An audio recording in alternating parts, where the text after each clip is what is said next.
mo na dapat nalagay yung pangalan mo. Public servant ka nga eh. Ano pinagmamalaki mo?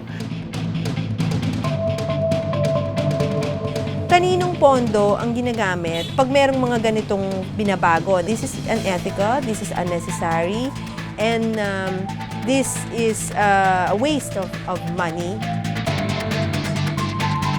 Lalo kang magiging disabled o patay, death, masyado matarik. Tapos pagbaba mo, wala kang way. Pwede ka na agad bahagip ng sasakyan. Dito sa Metro Manila, saan ka man tumingin, marami ang proyekto ng gobyerno. Ngayong gabi, suriin natin ang ilang proyektong pinondohan ng ating buwis, pero hindi naman sulit ang benepisyo. Ako po si Malu Mangahas at ito ang Investigative Documentaries.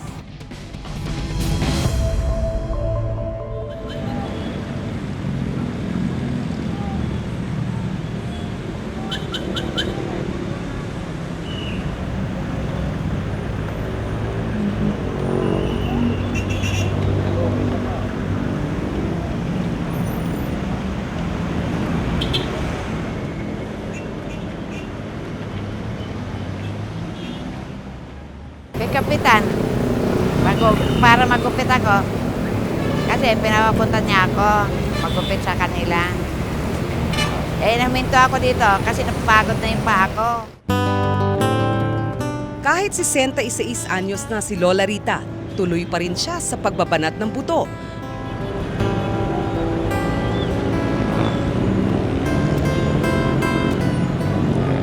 Manikurista at gumugupit din siya ng buhok. Araw-araw, nagpupunta siya sa kanyang mga suki.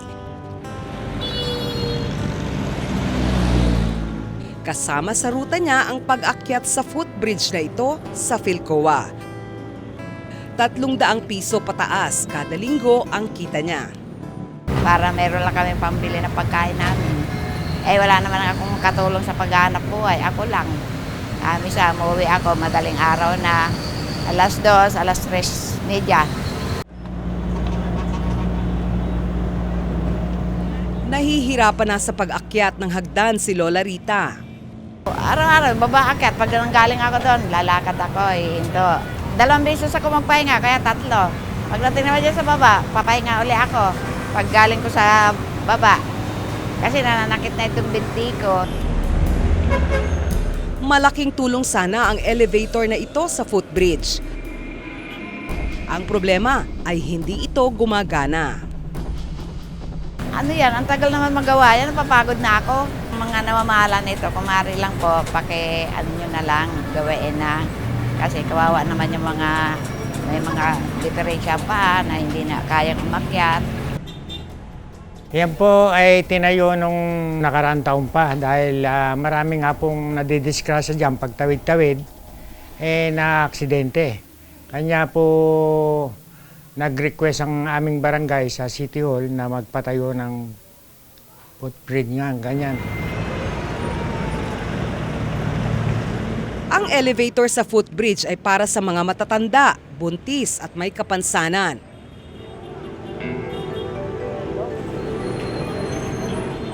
Pero dahil hindi ito gumagana, wala itong dalang tulong sa mga gaya ni Lola Rita. Baka darating na naman kako yung Pasko, bagong taon, hindi pa magawa-gawa. Eh, nahihirapan na rin ako sa paa ko. Oktubre 2013 nang buksan sa publiko ang footbridge na may elevator. Ito ang ipinalit ng Department of Public Works and Highways o DPWH sa luma at sementadong overpass dito.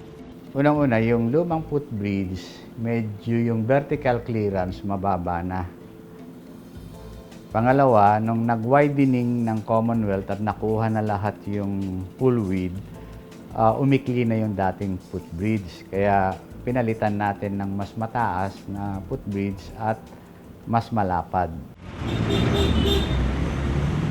30 talampakan ang taas ng footbridge. Noong nakaraang taon, kinwestiyon ng proyekto dahil sa matarik ito.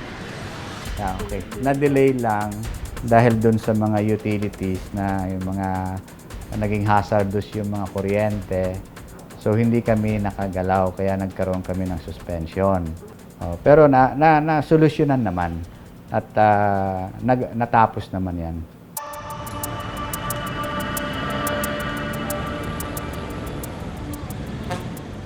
Halos 30 milyong piso ang gasto sa paggawa ng ganitong disenyo ng footbridge. Mahigit 3 milyong piso dito ay ginamit para sa 2 elevator. Pero hindi pa raw turn over sa lokal na pamahalaan ng Quezon City.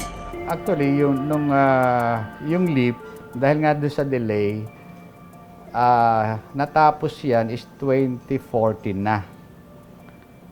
Dahil nga doon sa mga obstruction.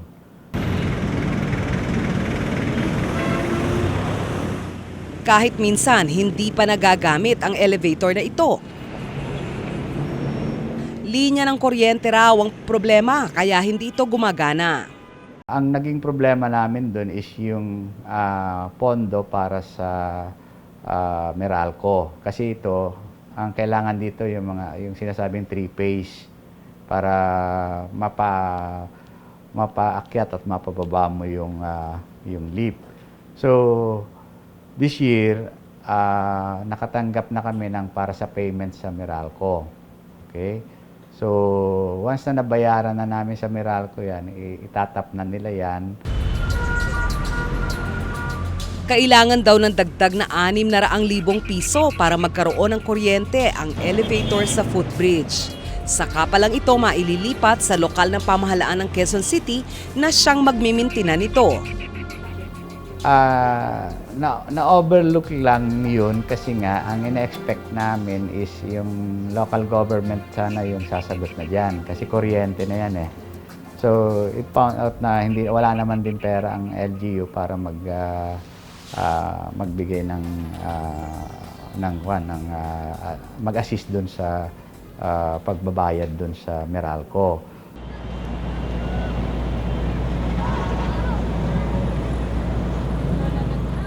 Nang balikan namin noong nakaraang linggo, inaayos na ang elevator at kakabitan na raw ng kuryente.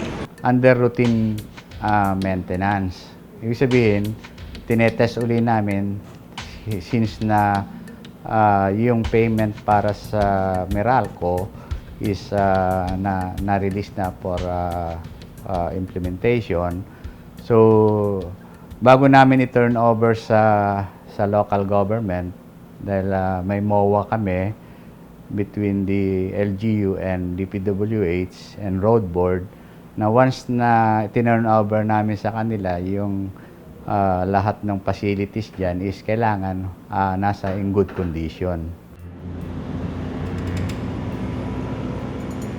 Ang elevator namang ito sa isa pang footbridge sa Commonwealth, wala pa rin pakinabang.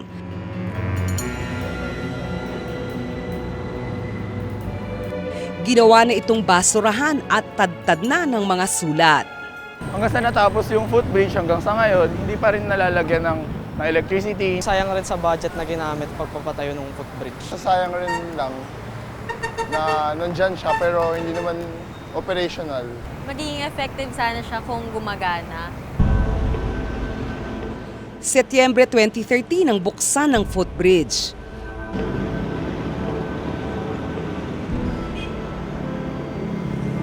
Halos 30 milyong piso rin ang pondo para rito.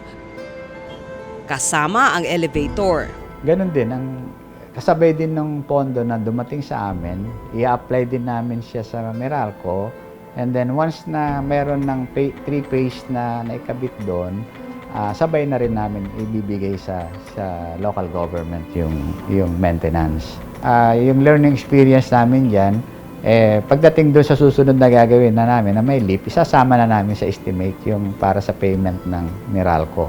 Nakakalungkot isipin na marami tayong perang nawawaldas dahil sa mga proyekto na supposed to be makikinabang ang taong bayan pero hindi pala nangyayari. At bakit ito hindi nangyayari? Dahil una, hindi pala tama yung pag-implement. Pangalawa, bakit hindi tama na implement? Kulang sa pera. At ang tanong dito ay, saan napunta ang pera? Elevator at footbridge. Mga bagay na malaking tulong sana para sa mga bumibiyahe. Pero kung hindi naman magamit, parang insultong makita ang mga ito ng mga nagbabayad ng buwis.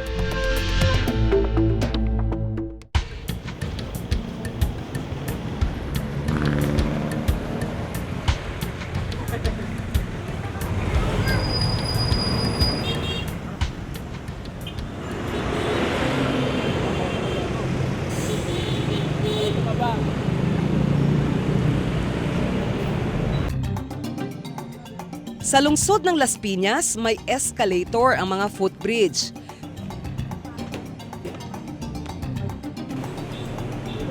(2005) nang ipagawa ito ng lokal na pamahalaan.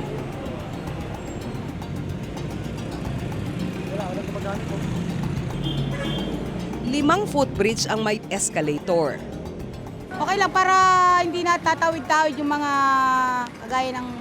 kagaya nila. Kasi karamihan dito nababangga. Marami na nabangga dito. Actually, maganda yung yung mga ganyang may escalator na para sa siyempre yung mga natin, mga senior citizen, siyempre hindi ganoon mahihirapan na kasi siyempre at saka high-tech na rin, Siguro po, yung unang-una is for safety ng mga tao. Na nakakatulong po siya kasi instead of using the road para mag-cross yung mga tao, yun po, nagagamit siya para ma-lessen na rin po yung mga accidents na nangyayari, which is common po ngayon. Pag akyat mo, hindi manghina yung tuhod mo. Pag wala kasing escalator, pag paakyat, ang hirap kasi, lalo sa edad ko, matanda na, sakit sa tuhod. Proyekto ito ni dating Las Piñas Representative at ngayon Senador si Cynthia Villar.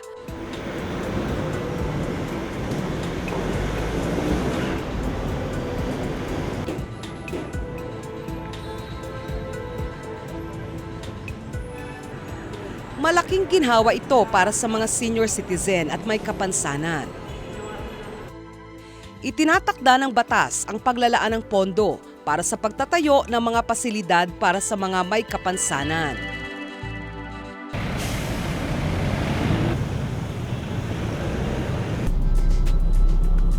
Makalipas ang halos isang dekada, kumusta na kaya ang mga escalator sa footbridge sa Las Piñas?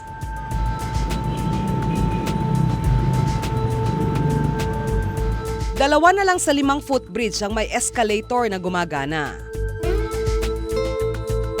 Ang Zapote Footbridge, gumagana pa ang paakyat na escalator. Sa Perpetual Footbridge naman, ang paakyat na escalator ng footbridge na lang ang gumagana. Ang pababang escalator ay sira na. Yung iba gumagana, pero yung iba, siyempre nagkakaroon ng diferensya. Hindi natin maiwasan. Yung nananay dyan na naglalaro, o yung iba yung mga dumadaan na minsan may mga lasing, nagbibiruan. Yung control ng escalator natin nawawala sa ayos. Kaya nagkakaroon ng diferensya, nababarahan ng kung ano-ano.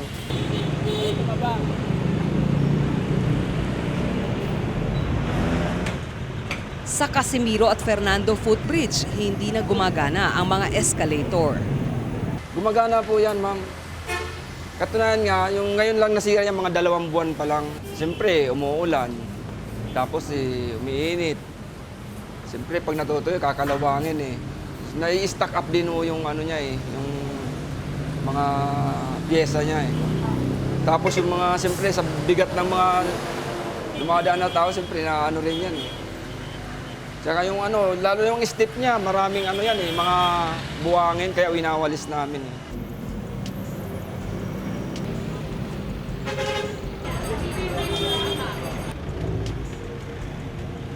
Sa Moonwalk Footbridge na dati ring may escalator, ay hagdan na lang ang ginagamit ng mga tao.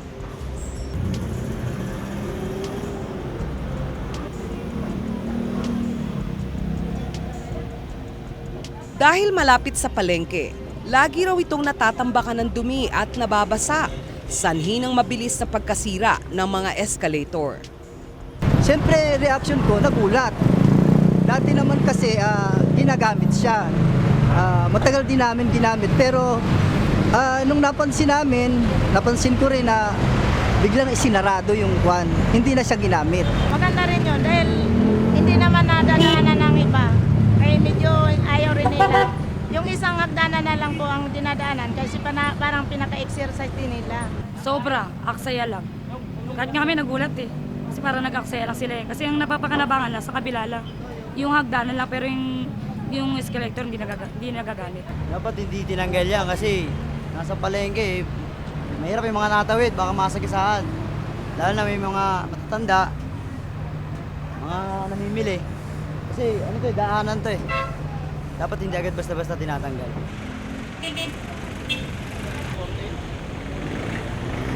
Sinubukan naming kunin ang panig ng lokal na pamahalaan ng Las Piñas, pero hindi sila nagpaunlak.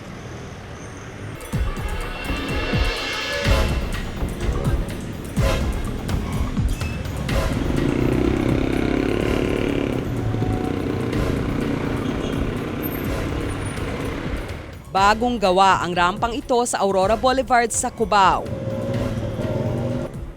Para sana ito sa mga may kapansanan, pero sa halip na makatulong, pahirapan ang gumamit nito. May kapansanan si Richard.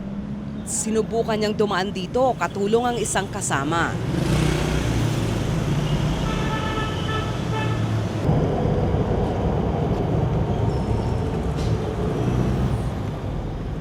Double D.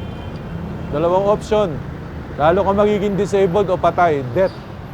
Death or totally lalo ka magiging disabled. Masyado matarik. Tapos pagbaba mo wala kang way. Pwede ka na agad bahagip ng sasakyan.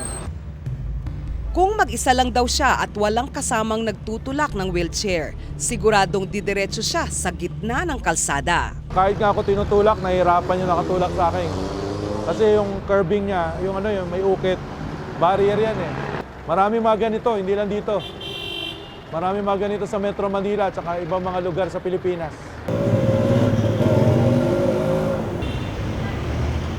Ayon sa eksperto, mali ang pwesto ng rampa. Ang problema dito sa naging ramp na to, kapag siya'y dumausdos dyan dire-diretso at may tubig pa, pag dumating ang jeep, sagasa ang abot niya. Ito yung nakikita natin, ito yung mismong rampa. Makikita mo doon wala yung mga pedestrian lane na dapat. Tsaka kahit sabihin natin may pedestrian lane, dapat ito bukas hindi nakatapat sa biga ng MRT. Ayon sa batas, dapat may pedestrian lane sa tapat ng mga rampang nakalaan para sa mga may kapansanan. Hindi ganito ang sitwasyon sa rampang ito. Ang pinakamali dyan sa rampa na yan dito sa Aurora Boulevard, una, hindi siya nakatapat sa tawirang tama at walang tamang traffic signals na nakatapat na dapat isama sa pag-integrate ng tawiran ng ating mga kapansanan. Noong 2009, naglabas ang DPWH ng panuntunan para sa lahat ng mga istruktura gaya ng gusali. Dapat na maglagay ng daan para sa mga may kapansanan. Kailangan talagang isangguni ang mga pangangailangan ng mga taong may kapansanan. Madalas ang mga proyekto, hindi kinukonsulta yung sektor. Kasi yung mismong inclination, yung mismong tarik, yun na mismo may pinapalo yan na tama eh. Pag masyado matarik, tutumba yung mismong taong may kapansanan at lalala pa yung kanyang problema.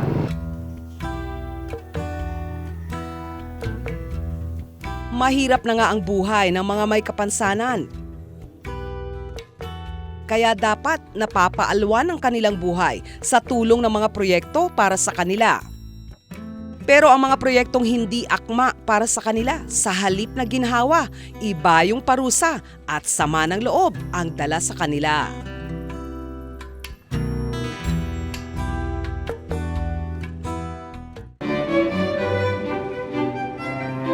Kombinasyon ng dilaw at asul.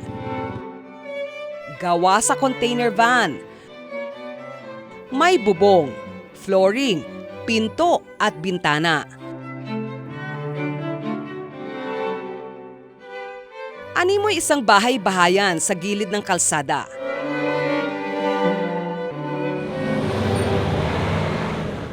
Pero ang istrukturang ito, isa palang outpost. Paglapit tawid na tayo.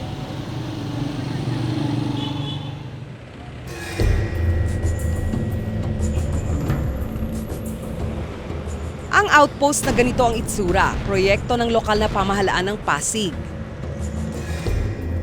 Sa disenyo pa lang, halatang pinagkagastusan na. Tumanggi ang opisina ni Mayor Maribel Eusebio na sabihin kung magkano ang ginastos sa pagpapagawa ng mga outpost. Pero bukod dito, may lumang bersyon ng outpost na nakatayo sa mga intersection. Ano ba benefit dito? Pangalawa, practical ba ito? Kung gagamitin ito, tama ba yung design? No? Ito ba ay kung halimbawa pupuntahan ng mga law enforcers, impeded yung visual mo kasi pag titingin ka, dapat makikita mo kung ano mga nangyayari sa paligid mo. So, yung design na nakita ko is parang isang bahay kubo. Para ito sa mga tauhan ng Batas Syudad Enforcement Office o BCEO at Traffic and Parking Management Office o TPMO ng Pasig. Sila ang tinatawag na chocolate at blue boys sa kalye. Ang BCEO ay tagapagpatupad ng mga ordinansa sa lungsod. Ang TPMO naman tagapagpatupad ng batas trapiko. To serve as a deterrent dun sa mga crime-prone area. Kaya nilalagay yan eh. Pero sa level namin, cannot afford to man yung outpost na yon ng 24 hours. Pero sa pag-iikot namin sa lungsod, may mga outpost na hindi lubusang nagagamit.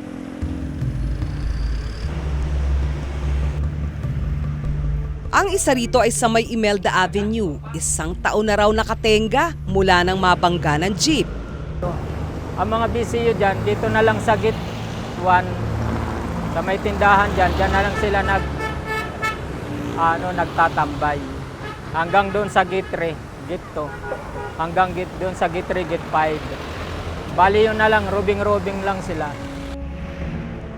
Nai-report na raw ito ng barangay sa City Hall pero wala pa ring aksyon. It depends, It depends on the payment of the one who owns the car. Who is liable for that damage? Definitely, hindi naman tama na kami pag gumastos doon. Aksidente yun eh. Wala pang 200 metro ang pagitan ng mga outpost sa lugar na ito. Isa, dalawa, pero magkalayo yon. Kasi yun naman, kaya dalawa yon, crime-prone talaga yon. Kung gaano siya kalaki, gaano kaganda, ano yung specification, gaano kalayo mula sa isa hanggang sa isa, should be a product of a good planning. And planning will always look at what is the problem that is being solved in the local government unit. Ang iba namang outpost, nakakandado. Siguro nagkakaroon ng tao dyan mga around 7 p.m. Pero most of the time, wala sila ng morning, lunch. May mini outpost na ginawang tambayan at pahingahan. Kakaroon lang ng kwenta kapag umuulan at may mga taong sinasabing mga pasahero o passenger na makasilong dyan. Pero sa paglagay ng outpost, wala akong kwenta. Hindi makakatulong yung outpost eh. Para pag may magnanakaw rito, mahabol nila. Maintenance ang isa sa sakit ng mga outpost. Madalas sira na ang lock ng pinto. Mayroon ding basag na ang mga salamin.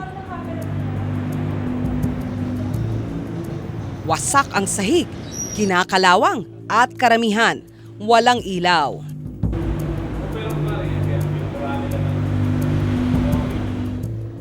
Pananagutan dapat ng City Hall ang pangangalaga nito. We expect the user, if you are referring to the cleanliness of the minor repair, we expect that from the users. Just like a school, do you expect engineering to be the one to clean the school? Diba? So the user of the facility must be the prime responsible for the cleanliness. Kasi ang mga proyekto na ganyan, isinasama na yan sa MOOE. Kasama na dyan yung repair and maintenance, kasama dyan yung sa kuryente kung may kuryente, kasama dyan yung tubig kung may tubig, yung mga utilities. At syempre, nilalagyan niya ng tao na tagalinis. Kung may mga nilalangaw na outpost sa araw, ganoon din sa gabi. Noong una, meron tumatao dyan ng mga pulis, minsan barangay pulis. Pero ngayon, wala na talaga. May mga outpost kaming binalikan na madilim at walang tao. Pag may mga requests yung ating mga barangay captain para sa rescue minor, para sa drinking in public, nagre-request sila ng tao. That's why yung ibang outpost, between 3 to 11 and 11 to 7 the following day, walang tao kasi ino-augment namin dun. Minimit namin yung request ng mga barangay captain. BCEO ang mas gumagamit ng mga outpost para magbantay. Pero nakaposte ang mga tauhan ng BCEO sa ibang establishmento o sa kabilang kalsada. Sa totoo lang po, sa pagdating ng gabi, wala na po tao yan. Kasi katunayan, wala ring ilaw. Hindi na po nagagamit niya sa gabi. Tumatao sila sa taas. So maglalakad-lakad yan talaga. Minsan iniiwan yung outpost, naglalakad, nagpupatrol, yung beat patrol na sinasabi. And then bumabalik yan. Nasa 180 ang tauhan ng BCEO na nagpapalitan sa umaga at gabi. 34 ang kabuuang bilang ng ganitong klase ng outpost sa Pasig. Kulang sa 2 tauhan kada 8 oras na duty sa isang outpost. Well, sa planning kasi ng gobyerno, bago ka magtayo ng isang bagay, inaral na yan kasi napakahalaga ng bawat sentabo. Kahit gaano pa kaganda ang isang proyekto, kung hindi naman ginagamit para sa serbisyong bayan, sayang lang ang pera na ginastos dito na sana ay ginamit na lang sa ibang bagay.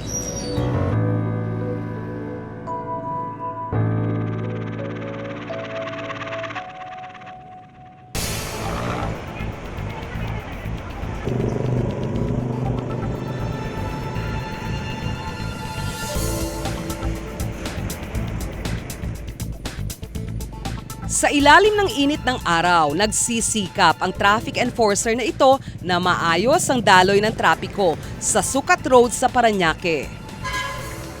Kaway rito, kaway roon, kitang-kita ang kulay ng uniforme niya.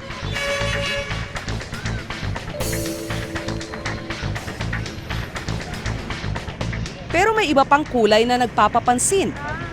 Maging ang kulay berde at dilaw sa paligid, tila kumakaway rin sa mga motorista.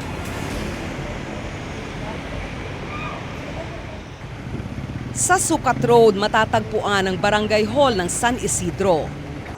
Nakikibagay sa berdeng kulay ng Center Island ang Barangay Hall. Katerno rin ito ang mga parol. Sa loob ng Barangay Hall, parang may dance number ang mga empleyado dahil pare-parehong berde ang suot nila. Para sa mga taga-Parañaque, ang pagbabago ng kulay ng syudad ay hudyat ng pagpapalit ng apelyido ng nasa City Hall. Kaya na City Hall, malaki pinagbago. Tapos halos lahat ng makikita mo naman na pinalitan nila ng kulay green. Dahil po siguro napalitan po ng mayor, napalitan mo si Bernabe. Yung dati po, medyo peach po yung kulay ng overpass. Ngayon po, medyo green na po, may dilaw. Maayos na po tignan. Ito po yung sinisimbolo ni Mayor Olivares na kalinisan. Bagong Parañaque, ang slogan ng kasalukuyang mayor na si Edwin Olivares. Actually, nag-launch kami nito nung I assume office as mayor ng City of Parañaque. Ito po yung aming CBS program na tinatawag po namin na Clean Beautification and Sanitation. So, yung aming pag-aayos ng paglilinis, yun ang aming inuna dito sa aming lungsod. Pagdating naman doon sa beautification, kung makikita nyo aming mga plant box dito, pinuntahan namin siya ng green. Kasi ang green parang parang environment siya. At tumama na rin po sa aming greening na ginagawa. Kasi tuloy-tuloy yung aming mga pagtatanim ng puno dito. Sa buong Parañaque ay may beautification project si Mayor. Iisa ang kulay ng mga street signs sa buong syudad. Berde rin ang kulay ng inisyal ni Mayor Olivares sa mga proyekto niya.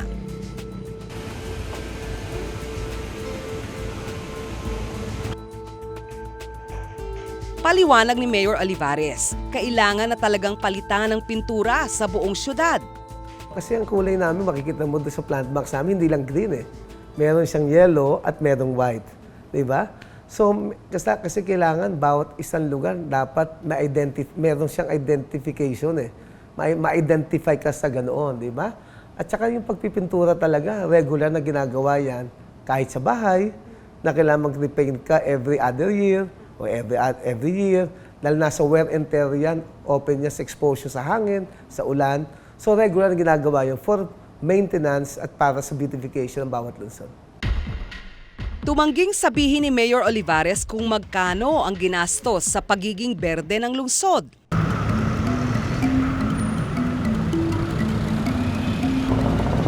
Sa Muntinlupa, kulay dilaw at asul naman ang makikita sa paligid. Ito ang kulay ng mayor ng Muntinlupa na si Jaime Fresnedi. Iisa ang kulay ng mga footbridge sa lungsod.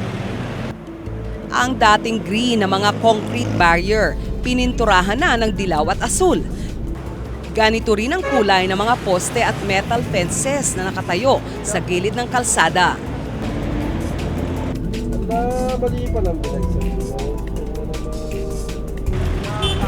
Yellow at blue rin ang kulay ng mga service vehicle ng City Hall. Hati ang opinyon ng mga taga Muntinlupa sa pagpapalit ng kulay sa kanilang lungsod. Siyempre, para malaman yung iba na nagbago na ang administrasyon dito. Kaya nagpintura sila ng green, yellow at saka blue. Para sa akin, maganda. Kasi yun ang aming mayor eh. Pabago-bago ng pintura, ma'am. Imbis na mapupunta sa mahihirap yung budget, napupunta sa pabago-bagong pintura. Gastos ba? Magastos, ma'am. Feeling ko, medyo konting sayang ng konti. Kasi di ba parang what's the sense? Papalitan mo, ganun din naman. Bago pa naman yung pintura na nakaraan, papalitan naman. So para sa akin, medyo sayang yung budget. Kasi mas marami pa naman paglalaanan pang iba. Bakit pintura pa, di ba? In terms of communication, they wanted to have a brand. No? So ano ba brand mo? Ang tao mag-iisip, magkano ba ang ginastos dito?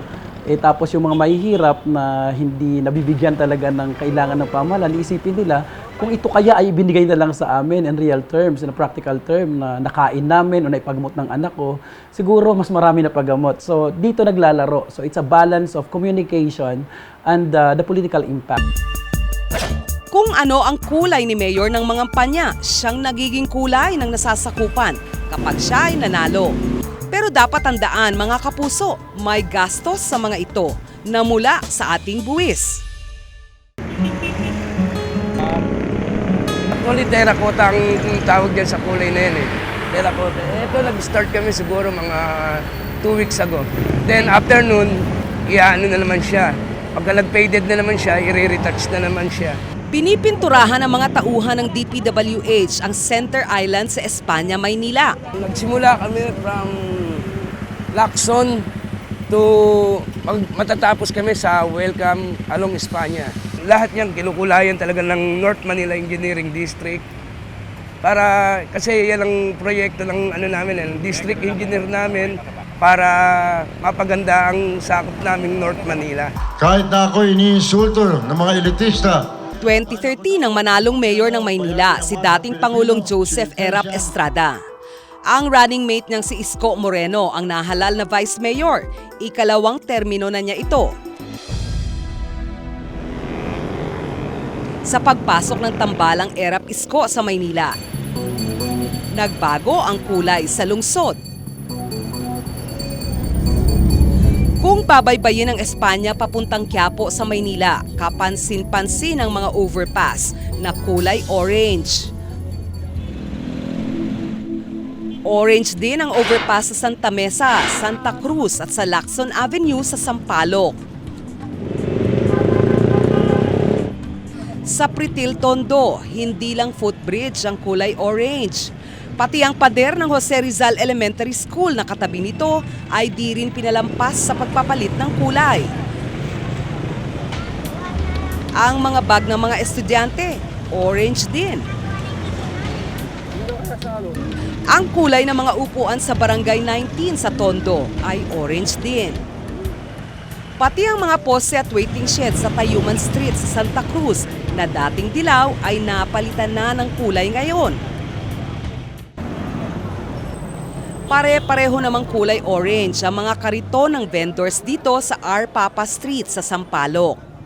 Ayon sa mga nakausap namin na tumangging humarap sa kamera, inutusan daw sila ng mga tauhan ng City Hall na palitan ng kulay orange ang kanilang mga kariton. Ang hindi raw susunod sa patakaran ay huhulihin. Hindi, walang ordinance sir. It's their choice. Walang kulay. Ginawa lang orange para neutral color. Sa City Hall ng Maynila, tad-tad ang paligid ng kulay orange. Yun, dahil sinisweldohan ka, di ka naman pinilit na tumakbo dyan, tumakbo ka, and you have devoted yourself to be a public servant. Therefore, hindi mo na dapat nalagay yung pangalan mo. Public servant ka nga eh. Ano pinagmamalaki mo? Diba? So dapat ang bida dito tao. Dapat dito ang bida serbisyo. Dapat dito ang bida yung sincere at saka matuwid na pamamahala mo na hindi nakikita sa kung ano nilalagay mo. Ano naman kaya ang masasabi ng mga Manileño sa pagbabago ng kulay sa lungsod? Para sa akin, sang-ayon ako kasi gumanda na yung paligid natin, naging malinis na sa mga mata natin. Hindi tulad ng dati na kung ano-ano na lang nakalagay, may mga nakasulat. Ngayon pina-repaint niya to para maiwasan yung mga pangit sa mga mata natin. Kung ano yung kulay niya, siyempre, yun ang kulay ng overpass. Eh, nung dilaw, yung kay Lim, dilaw din. Siyempre kung ano yung kung sino yung nakaupong mayor, yun ang pipintura nila. Bakit pa po kailangang i-repaint? At ba't kailangan maglaan ng ganong budget kung maayos pa naman po yung facilities? Hindi na dapat baguhin kung anong nakalagay dyan. Kasi pag binago mo na naman, panibagong budget na naman yun.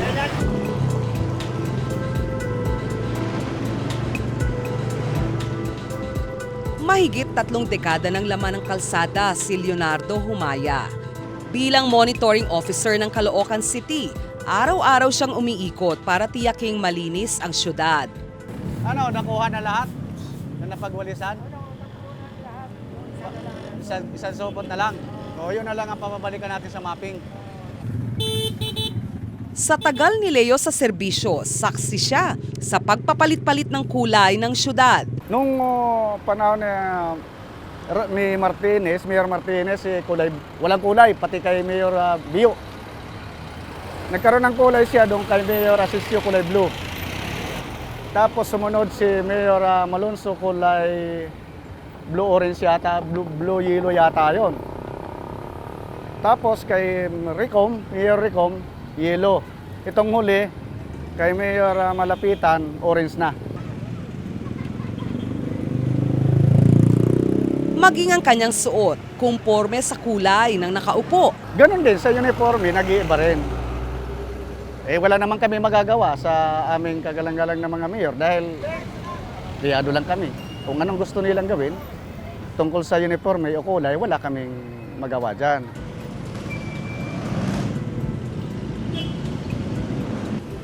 Orange ang Center Island sa Rizal Avenue.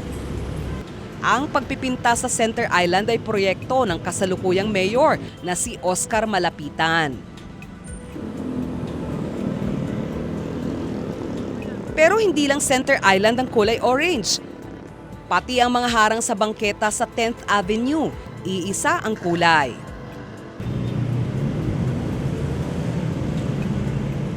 Tila kambal ng araw ng Maynila ang Caloocan dahil sa kulay nito.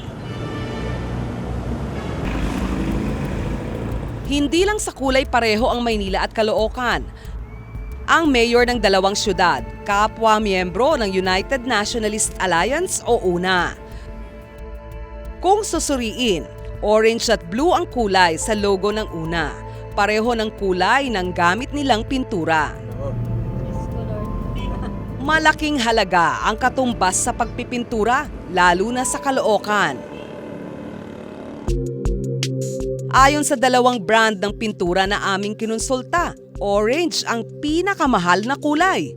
Mula 800 piso hanggang mahigit 1,000 piso ang presyo nito kada galon. Sa Center Island ng Rizal Avenue sa Caloocan, tinatayang mahigit 100 galon ang magagamit sa pagpipintura nito ayon sa maintenance team ng Caloocan. Ibig sabihin, humigit kumulang 100,000 piso ang magagastos sa Center Island pa lang. Ako, yun ang favorite color ko dahil sa nakikita ko, maganda. Tsaka para identity. Pag nakita ng tao na may ang kulay orange, proyekto ni Mayor yan. Kay Mayor yan. Para sa Citizen Action Network for Accountability o CANA, isang non-government organization, hindi dapat prioridad ang pagpapalit ng pintura sa tuwing may bagong nauupo sa pwesto. Ang tanong dito kasi, una, bakit kailangan ganon? Pangalawa, kaninong pondo ang ginagamit pag merong mga ganitong binabago na fixtures, na mga pintura, at hindi natin pwedeng sabihin na libre lang ito kasi may gastos din yan. Sasabihin ko, i-emphasize ko na this is unethical, this is unnecessary, and this is a waste of money, people's money. So, hindi dapat. Unang-una, dapat ang mga services, public goods and services, dapat tumatagal siya at hindi siya nakaangkla lang sa isang administrasyon, sa isang politiko. Ang paggasta ng pondo ng bayan ang matagal nang tinututukan ng CANA. Layo nitong kumbinsihin ang mga mamamayan na maging aktibo sa pagbabantay sa mga proyekto ng gobyerno. Ang CANA sa kasalukuyan, nagpo-focus kami sa pagpapalakas ng puwersa ng ordinaryong mamamayan para mas maintindihan, makamonitor, makareport, at the same time, mas makahingi or demand ng mas mahusay na serbisyo mula sa gobyerno, lalo na ang local government units. Nagtuturo rin ng grupo sa mga komunidad kung paano bantayan ang mga proyekto ng gobyerno.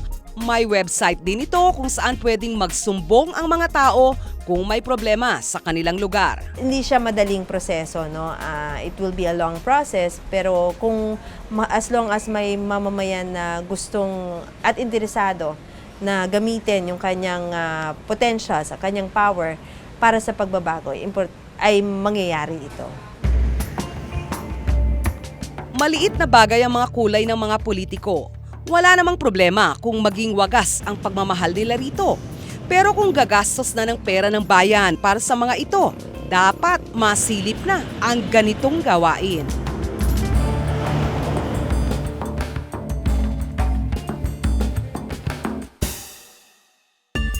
Kung kayo po ay may isyung nais matalakay ng aming programa, mangyari pong makipag-ugnayan sa aming Twitter at Facebook account. Maraming salamat po sa inyong pagsubaybay. Ang ID mo bilang Pilipino nagbibigay sa iyo ng pribilehiyo at responsibilidad na maging bahagi ng direksyon ng ating bayan. Magtanong, magsaliksik, linangin ang kaisipan.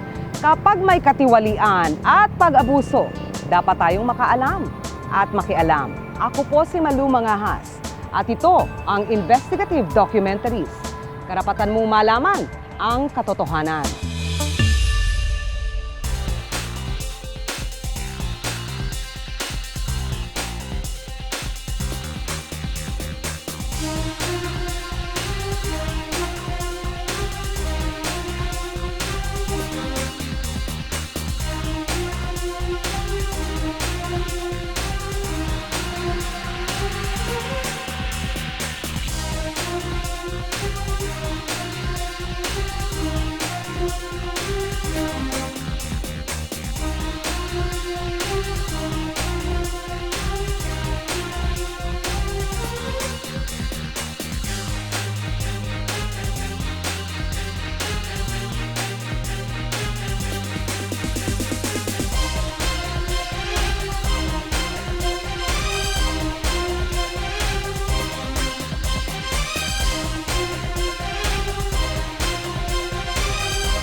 ang ID mo Bilang Pilipino.